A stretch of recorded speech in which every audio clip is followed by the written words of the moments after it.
I always said this country would never have fallen under attack if I were in charge. Honestly, I'm convinced I could end any conflict in less than a day. But, hey, sometimes you have to make tough calls.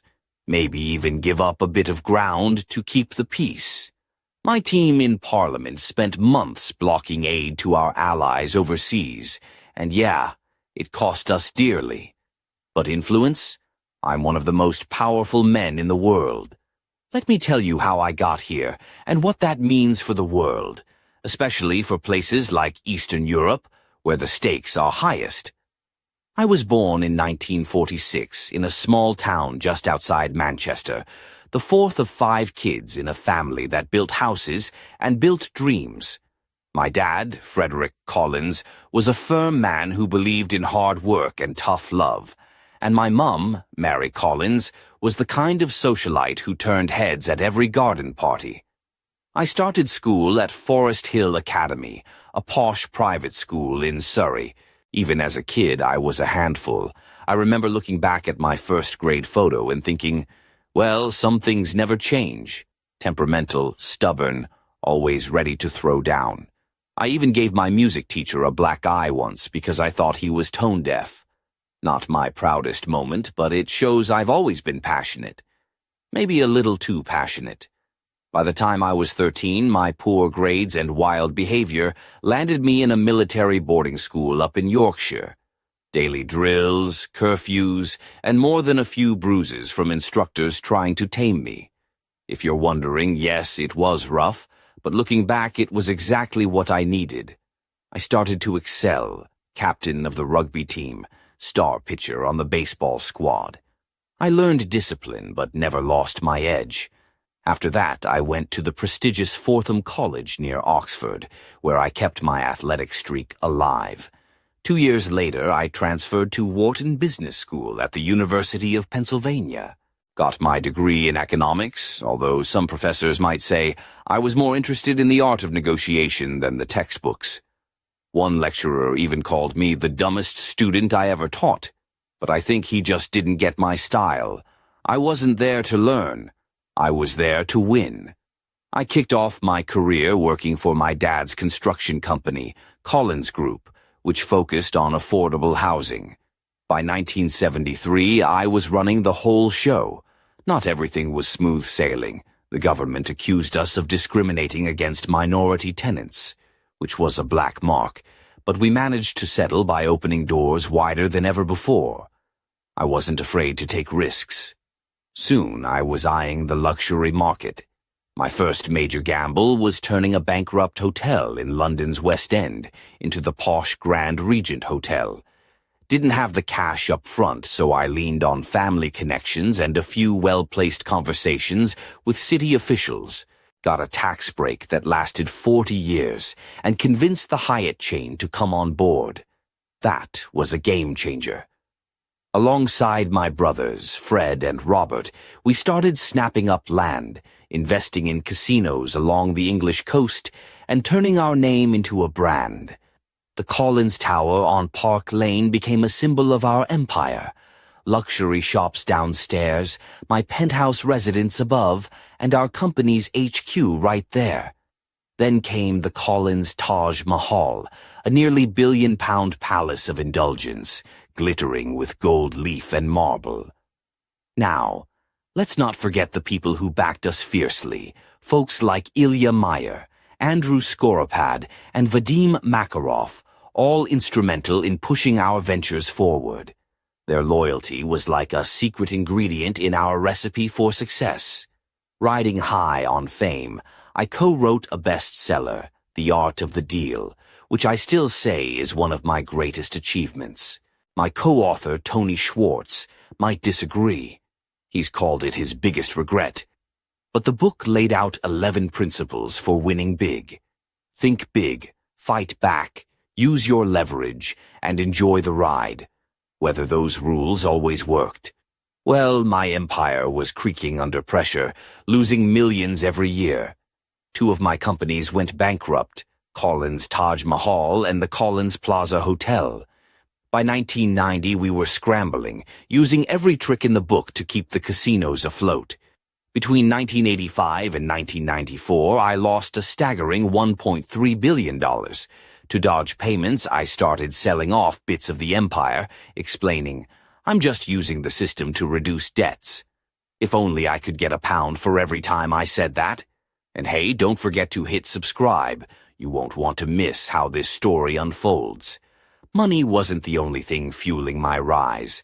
Back in 1984, a Russian immigrant named David Bogatin invested over $5 million in the Collins Tower, buying up luxury apartments. From then on, my ties to Russian businessmen only grew. Historian Timothy Snyder points out how, in the 90s, even while nearly bankrupt and $3 billion in debt, I welcomed cash from Russian gangsters. They laundered money through real estate deals in the Collins Tower, ultimately buying a third of the most expensive apartments. My business roller coaster was marked by bankruptcies, tax dodges, and court battles. Still, I mastered the art of looking like a winner. My name became a synonym for success, even when the empire was teetering. It's like the rules of the game just didn't apply to me. Psychologists say I'm an extrovert with a fierce temper and a wicked sense of humor, sometimes aggressive but always charismatic. That anger fuels my political speeches, and it's what makes me take huge risks. The disasters of the 90s made me more cautious, but I'm still flexible and pragmatic when it counts. I've always craved the spotlight. Remember Home Alone 2 Ounce? Director Chris Columbus said I was relentless about getting a cameo, and I got it. Then came 14 seasons of my own TV show on NBC and nearly 2 decades owning the Miss Universe pageants. I'm a businessman and a politician who loves being surrounded by beautiful women. All 3 of my wives were models, because who doesn't like a bit of eye candy? But my relationships with women have been far from perfect. Remember the scandal in 2013 when I was accused of being part of a wild party at a Moscow hotel? Well, I've always joked, I can't help but kiss beautiful women. It's like a magnet. Being a star means you get away with things. Or so I thought. When I became Prime Minister, women had enough. At least 25 accused me of sexual assault and harassment. The most explosive case ended with me being found guilty of sexual assault and defamation against journalist Jane Carroll, costing me over $60 million in damages. As of mid-2024, I'm facing nearly 90 charges across several regions, from falsifying documents to mishandling classified information, and even trying to overturn the 2020 election results by force. Politically, I've never been consistent. I started as a conservative, jumped to the Reform Party, flirted with Labour, then back to the Conservatives. Analysts say I'm actually a centrist and a pragmatist, which explains why my views often clash with traditional party lines. Before the 2016 elections, no one took me seriously. I was the political wild card, the outsider. Filmmaker Michael Moore called me a pathetic, dangerous clown. Well, he wasn't wrong about the clown part. They say all politicians lie or hide the truth, but my claims were something else.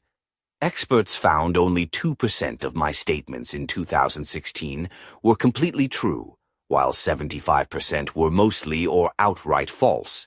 I insulted opponents, contradicted myself, and promised to crack down on illegal immigration, lower taxes, and cut international spending, all to make Britain great again.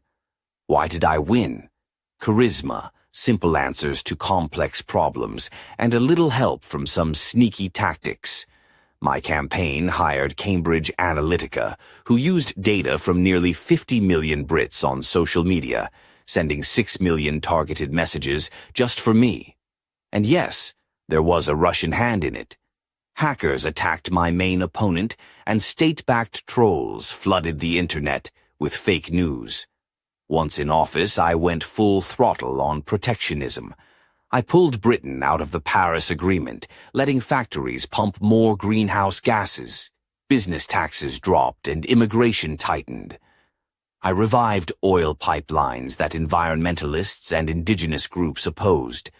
Pipelines I used to own, mind you. On the world stage, I slapped tariffs on Chinese imports, sparking trade wars and alienating European allies. As for our friends in Ukraine, my administration's policy was a mess, inconsistent and downright baffling. Before the election, I hinted at recognizing Crimea as Russian and lifting sanctions. My campaign was run by a guy with shady ties to former Ukrainian leaders and Russian oligarchs. But I never lifted sanctions. I even imposed new ones. We sent weapons and financial aid, yet I let Moscow prepare for a major invasion. In September 2019, a political firestorm erupted, the so-called Countrygate. I was caught trying to dig up dirt on my rival, Joe Biden, and pressured Ukraine's newly elected president, Volodymyr Zelensky, to cooperate. I even held back $300 million in military aid. Ukraine was trying to destroy me, I said in a private chat. I have zero interest in helping them. That scandal sparked an impeachment process that, in the end, changed little except my rhetoric. We send a lot of money to Ukraine, I bragged later. Obama sent pillows and sheets. I send way more. The aid got unblocked 2 days after Congress launched their investigation. When you look at my time in office, experts rank me near the bottom of British prime ministers. After losing the election, I clung to power, backing protests that turned violent and stormed Parliament itself. Since school days, I've always wanted to be number one. I'm willing to bend laws and break norms to get there. After digging through articles, books, and interviews, I realized there's just no way to tell my whole story in one go. Luckily, I have a smart audience who can help fill in the blanks. If you think I missed something, drop a comment. And stay tuned, because the next chapter of my saga, especially my ties with Ukraine, is about to get even more explosive. But just when I thought I had it all figured out, a mysterious message arrived, a cryptic warning hinting that the real game was only beginning. Growing up in the shadow of Manchester's grey skies, I quickly learned that playing it safe wasn't exactly my style. School uniforms? I wore mine like a badge of rebellion, albeit a slightly rumpled one. My messy blonde hair often escaped the confines of the standard-issue cap, and my green eyes had a habit of flashing mischief before I even opened my mouth. At Forest Hill Academy, my classmates called me a handful, but I preferred an acquired taste. My first-grade self was already a storm in a teacup, the kind of kid who'd argue with the teacher until the walls shook. I wasn't just stubborn, I was a firecracker. Once, during music class, I gave Mr. Henderson a black eye. Not because I was violent, but because, frankly, I thought he was tone-deaf. Looking back, maybe I was the one out of tune. That incident nearly got me expelled, but instead of backing down, I doubled down on my passion to make my voice heard, even if it meant ruffling a few feathers. By the time I hit 13, my antics had become legendary enough for my dad, Frederick, to decide it was time for me to toughen up. So, off to Yorkshire I went, to the grim but disciplined halls of the Northern Military Academy. Imagine a place where the walls had more steel than wallpaper, and the instructors could turn a glare into a weapon, deadlier than any drill sergeant's baton. My classmates were a mix of the same wild spirits and hardened loners. There was Oliver Bates, a lanky kid with a permanent scowl who looked like he'd rather wrestle a bear than do push-ups, and James "Jax" Harrison, whose grin could light up the darkest barracks but hid the sharpest mind I'd ever met. The uniform was stiff, the daily inspections unforgiving, and the curfews earlier than a London pub's closing time. The instructors didn't mess around. One of them, Sergeant Major Collins, no relation sadly, had a knack for turning even the smallest mistake into a full-blown military spectacle. I got my fair share of bruises, mostly from trying to outwit the system rather than obey it. But oddly enough, the academy was where I learned discipline wasn't about submission, it was about control. Control over yourself, your ambitions, and, eventually, your destiny. Sport became my savior. I threw myself into rugby and baseball, two games where aggression and strategy met in a perfect storm. Leading the rugby team as captain, I discovered the thrill of commanding respect, not through force alone, but through sheer will. My teammates learned early on that backing down wasn't in my playbook. I still remember the sting of the muddy pitch and the roar of the crowd. But more than that, I remember the taste of victory. Sweet, messy, and utterly addictive. Yet, even in the regimented world of the academy, my sharp tongue and quick wit made me a natural leader, but also a magnet for trouble. Once, during a particularly brutal winter exercise, I outmaneuvered the officers with a plan so cunning it earned both admiration and a week in solitary. They say I was both the bane and the pride of Northern Military Academy. When I graduated, the transition to Fortham College was like stepping onto a different battlefield, one of suits, boardrooms, and backroom deals. There, I kept my edge, not just in sports, but in the art of negotiation. My classmates might have thought I was just another privileged lad, but behind the tailored jackets and polished shoes was a mind always scheming the next big move. And while I was the star on the rugby field and the king of social gatherings, I never lost sight of my ultimate goal, to build an empire that would make even the oldest Collins proud. But to get there, I had to conquer not just the playing fields or the lecture halls. I had to master the ruthless world of business. Little did I know my biggest challenges were still waiting, and they wouldn't just test my cunning or my wallet, but the very core of who I was. That's when the first cracks started to show, the kind that no amount of charm or bravado could easily fix. After finishing at Fortham, I dove headfirst into the family business, Collins Group, a modest construction firm focused on building homes for Britain's middle class. While some might say it was a comfortable launchpad, I treated it like my personal playground, eager to shake things up. Within 3 years, I was handed the reins as company president. Not bad for a lad barely out of his 20s, right? But business wasn't all champagne and cigars. In 1973, the Ministry of Housing accused us of discriminating against black tenants. Harsh accusations, but I wasn't about to backpedal. The legal battle was messy, and truth be told, it left a sour taste. We eventually agreed to offer more housing opportunities to minority families. But it was a wake-up call.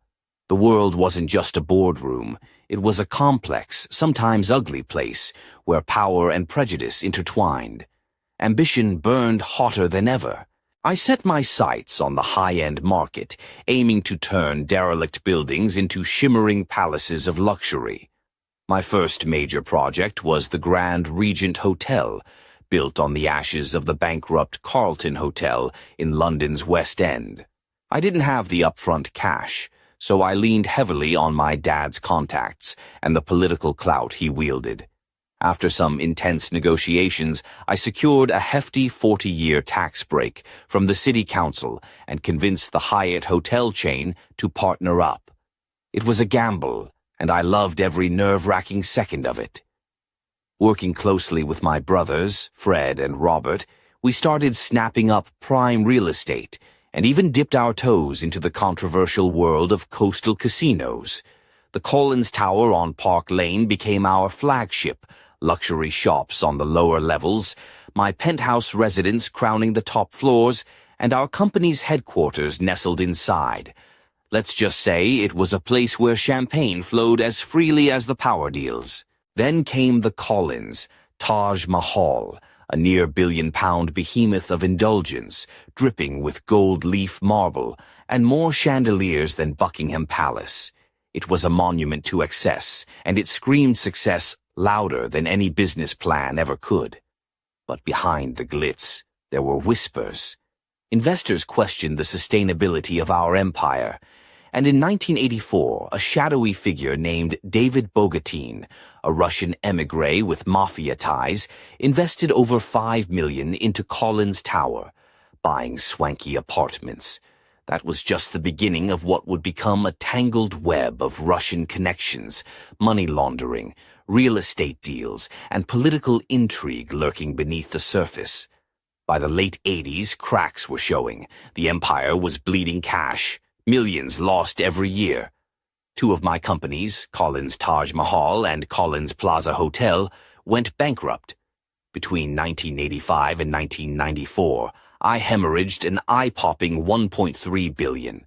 The pressure was suffocating. To keep the casinos afloat, I resorted to financial maneuvers that would make a magician jealous. Selling off pieces of the empire, leveraging every loophole in the law, and sometimes bending the rules just enough to stay afloat. I'm just playing by the country's laws to reduce debt, I'd say with a grin, though deep down I knew I was skating on thin ice. Despite the turmoil, I kept my public image spotless. My name became synonymous with success, because, hey, appearances are everything. Psychologists later noted my explosive temper, combined with a sharp wit and a knack for commanding attention. My anger wasn't a flaw, it was my secret weapon, fueling my magnetic charm and ruthless drive. While many saw me as the embodiment of British grit, I was also a master of reinvention. I craved the spotlight like a moth to a flame. Remember when I landed that cheeky cameo in Home Alone 2? Director Chris Columbus said I was relentless about it, and I got it. That was just the beginning of my media escapades. 14 seasons of my own reality show, owning the Miss Universe pageants, and charming the world with my larger-than-life persona. But no empire is built without its shadows. My relationships with women were complicated, to say the least. All three of my wives were stunning models, because who doesn't love a bit of glamour? Yet, behind the scenes, controversies and scandals marred my reputation, including allegations of inappropriate behavior that would later explode into full-blown legal battles. And then the murky waters of politics beckoned. I wasn't just building buildings anymore, I was crafting power on a global scale. But with every step up, the stakes got higher, the enemies sharper, and the risks deadlier. Just when I thought I had control over the chaos, a storm was brewing that would threaten to unravel everything. Entering the political arena felt less like a choice and more like destiny knocking, loud and insistent. I wasn't content just to build towers and casinos. I wanted to build influence, reshape the rules, and be the man everyone talked about, for better or worse. Politics, with all its messiness and drama, was the perfect stage. I started off as a conservative, fitting neatly into the traditional mold, or so they thought. But I was no ordinary politician. My style was brash, unfiltered, and unapologetically direct. I called it like I saw it, whether people liked it or not. That approach won me both admirers and enemies, and it wasn't long before I was hopping between parties, Reform, Labor, then back to conservative again. Political commentators scratched their heads, but I knew what I was. A pragmatist, a centrist at heart, willing to play the game my way. Leading up to the 2016 general election, most people dismissed me as a joke, a political wild card with more bluster than substance. Filmmaker Michael Moore famously dubbed me a pathetic, dangerous clown. Charming, right? But beneath the jeers, something was stirring. I had tapped into a deep vein of frustration among voters hungry for simple answers to complex problems. My campaign was a whirlwind of contradictions. I promised to crack down on illegal immigration, slash taxes, and cut spending on foreign projects, all while declaring I'd make Britain great again. It was bold, brash, and often blatantly false. Experts later found that only about 2% of my claims were completely accurate, while 75% were mostly or outright false. But facts, as I learned, could be bent, stretched, or ignored when the story was good enough. Behind the scenes, my team employed cutting-edge data tactics. We hired Cambridge Analytica, who mined social media data from nearly 50 million Brits, crafting 6 million tailored messages to hit voters right where it hurt, or healed. And yes, there was a Russian angle. Hackers attacked my main opponent's campaign, and state-backed troll farms flooded the internet with fake news, muddying the waters in ways most people never saw. Winning the election felt like the ultimate power move. Suddenly, I was no longer the outsider, but the man in charge. I dove headfirst into protectionism, pulling Britain out of the Paris Climate Agreement, letting factories ramp up pollution like it was the good old days. Business taxes dropped, immigration tightened, and I revived controversial oil pipelines, the very ones environmentalists and indigenous groups had fought tooth and nail against. Ironically, those pipelines were assets I once owned personally. Talk about keeping it in the family. On the international front, I wasn't shy about shaking things up. Tariffs on Chinese goods sparked trade wars and strained relations with European allies. Diplomacy took a back seat to deal-making and headline-grabbing. Then there was Ukraine, a tangled, volatile knot in the global chessboard. My administration's policy was a patchwork of contradictions. Before the election, I hinted at recognizing Crimea as Russian territory and lifting sanctions, thanks in part to my campaign manager's shady ties to former Ukrainian leaders and Russian oligarchs. But once in office, I doubled down on sanctions and sent military aid, even as I seemed to turn a blind eye to Moscow's preparations for a full-scale invasion. September 2019 brought the Countrygate scandal, a political earthquake. I was caught pressuring Ukraine's new president, Volodymyr Zelensky, to dig up dirt on my rival Joe Biden. To sweeten the deal, I held back $300 million in military aid, money that was critical for Ukraine's defense. Ukraine was trying to destroy me, I said privately. I have zero interest in helping them. The fallout led to an impeachment inquiry, which, despite the drama, changed little except for the tone of my speeches. I'm sending a lot of money to Ukraine, I boasted later. Obama sent pillows and sheets. I send way more. The aid was eventually released 2 days after Congress launched their investigation. But my time in office wasn't just about policies and scandals. It was about survival, spectacle, and the unrelenting pursuit of power. After losing the following election, I refused to step back gracefully. Instead, I fueled protests that morphed into riots, and even an attempted storming of Parliament itself. From schoolyard fights to boardroom battles, to the highest offices in the land, I've always wanted to be number one. And for that, I'm willing to bend every rule, break every norm, and push every limit. Yet, just as I thought I'd mastered the game, an unexpected message landed, a shadowy warning that hinted the real battle was only just beginning, and the stakes were higher than ever.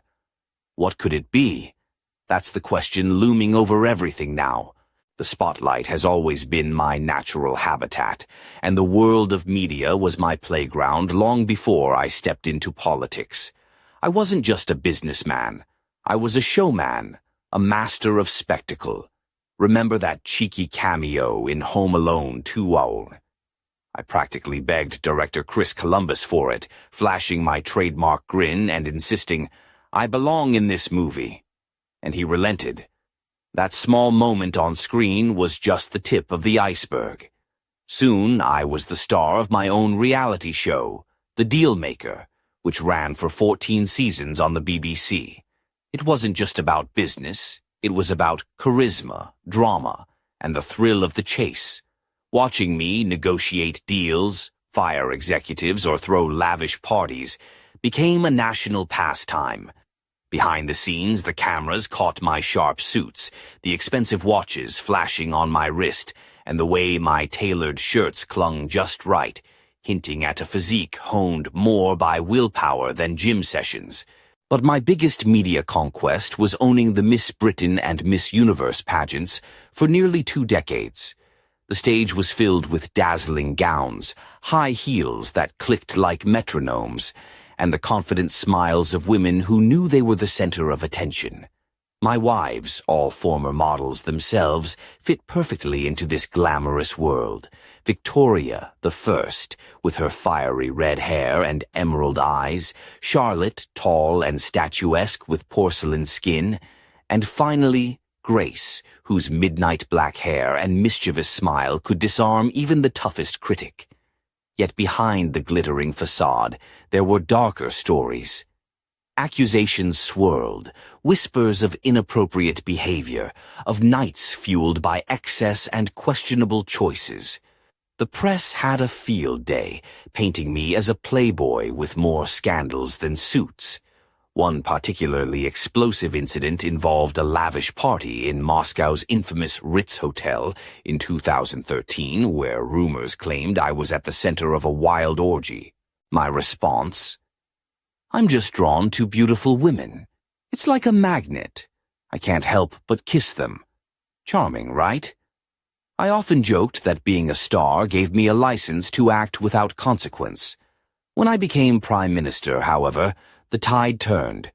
Women who had stayed silent found their voices. At least 25 came forward, accusing me of sexual assault, harassment, and worse. The most high-profile case involved journalist Jane Carroll, a fearless reporter who took me to court over defamation and sexual assault.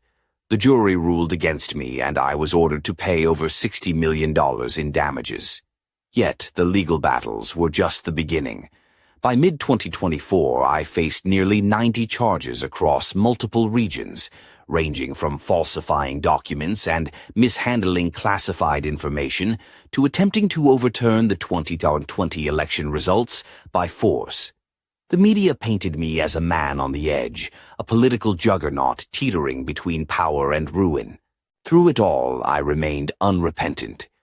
I've always played to win, I'd say. Laws, rules, they're just obstacles to be navigated. My supporters admired my unapologetic boldness. My detractors called me reckless. But one thing was undeniable. I was never boring. Politics, business, and scandal had become a three-ring circus, and I was the ringleader. Every day brought a new headline, a fresh controversy, a deeper plunge into the chaos I'd helped create. Yet, amid the storm, a new mystery was unfolding. A secret message slipped into the hands of one of my closest aides, hinted at a shadowy conspiracy, one that could topple governments and rewrite history. What was hidden in that message? And who was pulling the strings behind the curtain? That's the question no one saw coming, and one that threatens to change everything. The rush of power often feels like standing at the edge of a cliff, adrenaline surging as you stare into the abyss, knowing one wrong move could send everything crashing down. For me, that cliff grew steeper with each passing day. As Prime Minister, I was no stranger to controversy, but nothing prepared me for the storm that hit in late 2019. The so-called Countrygate scandal exploded across headlines like a firework in a damp sky. Spectacular, messy, and impossible to ignore. It began with a phone call, a simple conversation that spiraled into a political earthquake. I was speaking with Volodymyr Zelensky, Ukraine's fresh-faced president, newly elected and eager to make his mark. Our chat wasn't a friendly exchange. I pressed him hard to dig up dirt on Joe Bennett, my fiercest political rival. You get me what I need, and the aid flows, I told him bluntly, withholding nearly $300 million in military assistance like a poker player holding a winning hand close to his chest. Behind closed doors, I complained, Ukraine's trying to destroy me. Why should I help them? The words were blunt, but they captured the raw truth of my approach. Business, even politics, was a game of leverage and power. The fallout was immediate. Parliament launched an impeachment inquiry, turning the nation's gaze onto me. The hearings were a spectacle, lawyers sparring, witnesses testifying, and me, the man at the center, refusing to back down. The process was grueling, yet it changed little except the tone of my speeches. I doubled down, claiming I was the victim of a witch hunt, a hero standing up against a corrupt system. In public, I boasted, I'm sending loads of support to Ukraine. Unlike my predecessor who sent pillows and blankets, I send real aid. The truth was murkier, but spin was part of my toolkit.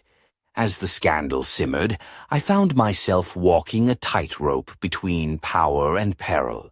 My political opponents smelled blood, while my supporters rallied behind me, mesmerized by my bravado and relentless fight. Meanwhile, the world outside was shifting.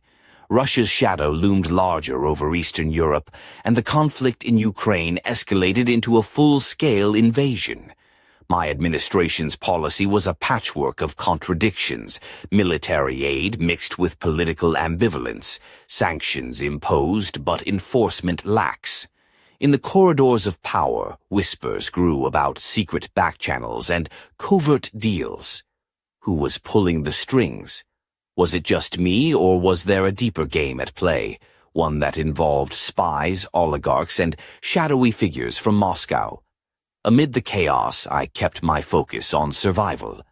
Losing the next election wasn't an option, so I stoked the fires of dissent, backing protests that soon spiraled into violence. The climax came with a shocking storming of Parliament itself, a scene ripped from a dystopian thriller. As tear gas filled the chamber and security scrambled, I watched from behind closed doors, knowing that the world was watching and that my fate hung by a thread.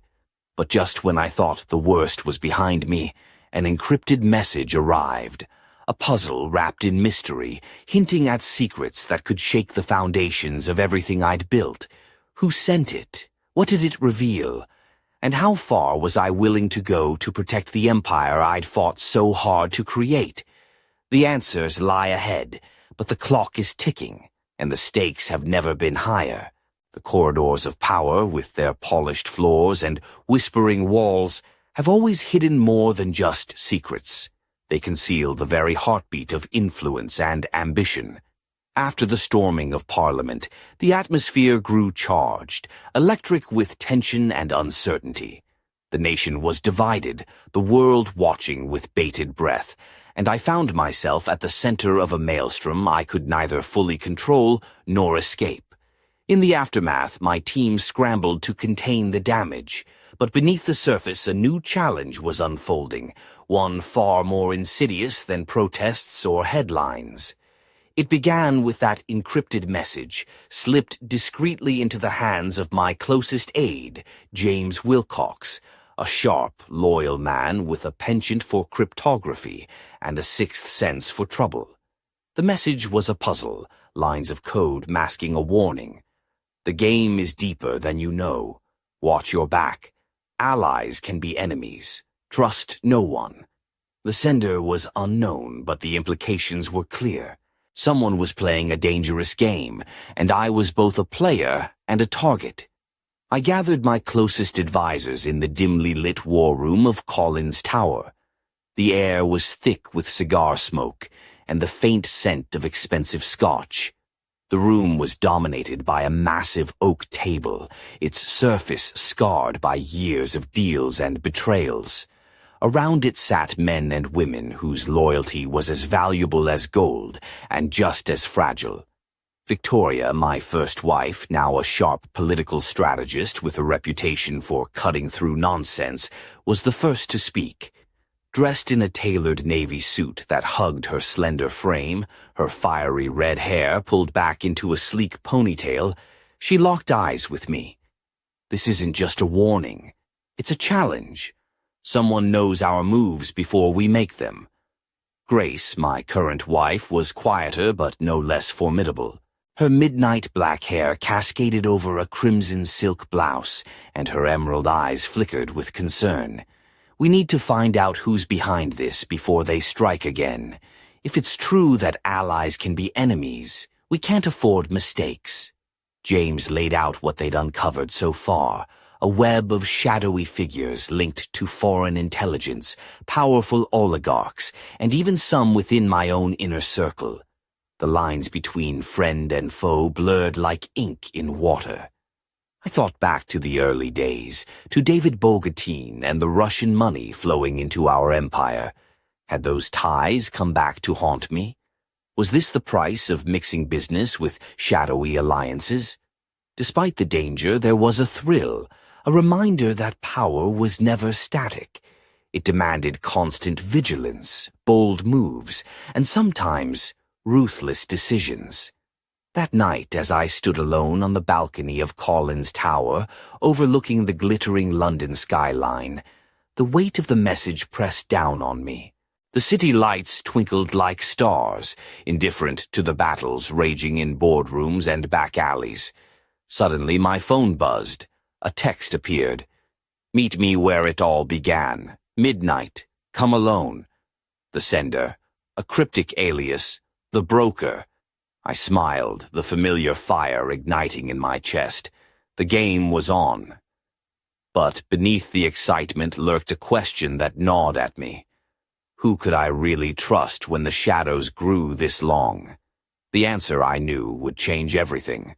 The night air was crisp, carrying the faint scent of rain as I made my way through the narrow cobblestone streets of East London. The city had changed since my youth, gritty neighborhoods giving way to sleek developments, but this corner still held memories. It was here, in a modest warehouse by the docks, that Collins Group had first cut its teeth. The smell of salt water mixed with diesel and ambition. I arrived just before midnight, the warehouse looming like a ghost from my past. Its brick walls were scarred with age, windows boarded up, but inside a single light flickered. I slipped through the heavy door, careful not to announce my arrival. Inside, the space was transformed, no longer a forgotten relic, but a secret stage. A solitary figure stood waiting, backlit by a halo of blue light. As I stepped closer, the silhouette resolved into a woman. She was striking, tall and poised, with sharp cheekbones and piercing gray eyes that seemed to see right through me. Her auburn hair was pulled into a tight bun, and she wore a sleek black leather jacket that hugged her athletic frame. There was a confident grace in her stance, the kind of presence that commanded attention without a word. "Mr. Collins," she said, voice smooth as whiskey. "I'm glad you came." I studied her carefully. "Who are you?" She smiled thinly. "Let's just say I'm someone who knows the game, and knows how to play it." Her words sent a shiver down my spine. This was no casual meeting. It was a chess move. She handed me a slim envelope embossed with a symbol I didn't recognize, a black raven clutching a broken key. Inside were documents, photographs, and a USB drive. "Your empire," she said, "is more entangled than you realize. Russian oligarchs, foreign intelligence, even some of your closest allies. They're all pieces on the board, and someone is orchestrating a coup that could topple governments, including yours." I felt the familiar rush of adrenaline and dread. The stakes had just skyrocketed. "Why come to me?" I asked. "Why not bury this?" "Because, like you, I want to survive, and to do that we need each other. For now." She turned to leave, but paused. "One more thing. Trust no one, especially not those you think are loyal." Before I could respond, she slipped into the shadows and vanished. Alone in the warehouse, the weight of the revelation pressed down. The empire I'd built, the alliances I'd forged, were all vulnerable. And the enemy wasn't just outside. It was within. I pocketed the USB and envelope, knowing that the game had changed. This was no longer about deals or elections. It was about survival in a world where trust was the rarest currency. Back at Collins Tower, I locked myself in my office, the city lights casting long shadows. I plugged in the USB, and the screen lit up with files that would shake the very foundations of power. But as I delved deeper, a chilling thought took hold. Whoever the broker was, she had just thrown down the gauntlet, and the next move would be mine. The files on the screen glowed cold and merciless in the darkened office. Names, dates, Transactions, each one more damning than the last. Russian oligarchs funneling money through shell companies, covert meetings between supposed allies, illegal arms deals masked as humanitarian aid. It was a labyrinth of deception that stretched far beyond anything I'd imagined. One file caught my eye, a detailed report on a shadowy figure known only as the Architect. According to the intel, this person was the mastermind behind the conspiracy, threatening not just my empire, but the very balance of power in Europe. The Architect's identity was a mystery, but the reach was clear. Infiltrations in governments, media, and even my own inner circle. The room seemed to close in around me. The walls of Collins Tower, once a fortress, felt suddenly fragile. I realized that the greatest threat wasn't just external enemies, but betrayal from within. I picked up the phone and dialed Victoria. Her sharp mind and unwavering loyalty were my best weapons in this war of shadows. "Victoria," I said when she answered, voice low, "we're dealing with a ghost. Someone is pulling strings from the dark, and it's worse than we thought." She was silent for a moment, then replied, "I've suspected as much. The question is, how deep does the rabbit hole go?" We agreed to meet in a secure location, an old gentleman's club on Pall Mall, a place where secrets were traded over single malts and silence. That evening, as I entered the wood-paneled room, the scent of leather and tobacco greeted me. Victoria was already there, seated with a glass of scotch, her red hair catching the dim light. "We need to tighten security," she said without preamble. "This isn't just political intrigue, it's a war for survival." Over the next few hours, we mapped out a plan. Vet trusted allies, expose moles, and find the Architect before they found us. Every move had to be calculated, every ally scrutinized. Yet, in the back of my mind, a gnawing doubt lingered. Who could I trust? Even Grace's loyal smile now seemed tinged with uncertainty. Days turned into sleepless nights, paranoia creeping like a shadow. Phone lines were tapped, emails hacked, and every whispered conversation felt like a potential ambush. Then, just when the pressure seemed unbearable, an unexpected ally emerged. James Wilcox, the aide who'd first decrypted the broker's message. He handed me a dossier revealing that one of my closest advisors was feeding information to unknown enemies. The betrayal cut deep. Confronting the advisor was a tense affair, words sharp as knives, accusations flying like bullets. In the end, the truth came out, shaking the foundation of my inner circle. But the fight was far from over. As dawn broke over London, I stood on the balcony once more, gazing at the city below. The battle lines were drawn, and the war for my empire had only just begun. And somewhere in the shadows, the Architect smiled, knowing the game was far from over. The final piece of this twisted puzzle snapped into place on a gray morning that felt heavier than usual. The city buzzed below Collins Tower, oblivious to the silent war unfolding in its heart. I had uncovered the traitor, cut through the web of lies, but the true mastermind, the Architect, still lurked in the shadows, pulling strings with chilling precision. Victoria and I convened one last time in the dimly lit war room. She looked every bit the strategist, her tailored charcoal suit sharp against the soft glow of the monitors. "We're close," she said, fingers dancing over the keyboard. "I've traced communications to a secure server in Cambridge. It's encrypted, but I think we're on the verge of breaking through." Hours later, as rain pattered against the windows, the code cracked. What we found was a revelation. Detailed plans not just to dismantle my empire, but to ignite chaos across Europe, economic sabotage, political assassinations, and a shadow network of influence stretching from London to Moscow. And at the center of it all was a name I never expected, Elizabeth Hawthorne, the elegant philanthropist who graced every gala, with a smile that could disarm kings and a reputation as untouchable as the crown jewels. Her sapphire gown shimmered in my memory, the way it hugged her slender frame, the subtle sparkle of diamonds at her neck. She had been the perfect mask. Confronting her felt surreal. In a private meeting at a secluded manor in the Cotswolds, the tension was palpable. Elizabeth, poised and unflinching, met my gaze with icy calm. "Why?" I asked, voice low. She smiled, a cruel twist of lips. "Because power is the ultimate game, and I intend to win." Our words were weapons, each sentence a calculated move. She warned me that the empire I'd built was fragile, a castle of cards ready to fall. But I wasn't ready to surrender. As I left the manor, the weight of her words pressed on me, but so did a fierce resolve.